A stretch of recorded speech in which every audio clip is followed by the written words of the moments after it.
নবী সাল্লাল্লাহু আলাইহি ওয়াসাল্লাম বলেছিলেন কিয়ামতের আগে আগে একটা বছর একটা মাসের মতো চলে যাবে, একটা মাস একটা সপ্তাহের মতো যাবে, একটা সপ্তাহ একটা দিনের মতো চলে যাবে, একটা দিন একটা ঘন্টার মতো চলে যাবে। তাই হচ্ছে না এখন? এই 7 দিন আগে আমরা জুমা পড়লাম, দেখেন 7 দিন। এই যে গত কয়দিন আগেই আপনি কুরবানির পশু জবাই করলেন, আবার কুরবানির ঈদ আপনার সামনে।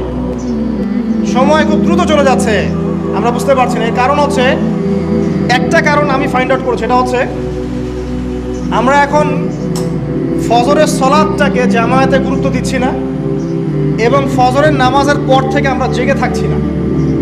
অনেকেই, বেশিরভাগই যারা থাকছে আলহামদুলিল্লাহ। এই কারণে ওই যে বরকতময় সময়টা সকালে, এটা আমরা পাচ্ছি না। এই কারণে দিনটা আমাদের ছোট হয়ে আসছে, দিনে কাজগুলো আমরা শেষ করতে পারছি না, রাত জাগতে হচ্ছে, আর রাত জাগলে তো ফজরে ওঠা সম্ভব হচ্ছে না। সো এই সমস্যাটা হচ্ছে ফজর কেন্দ্রিক, ফজরটাকে গুরুত্ব দিতে হবে সবচেয়ে বেশি। আল্লাহ পাক আমাকে তৌফিক দেখ, আপনাদের সবাইকে তৌফিক দান।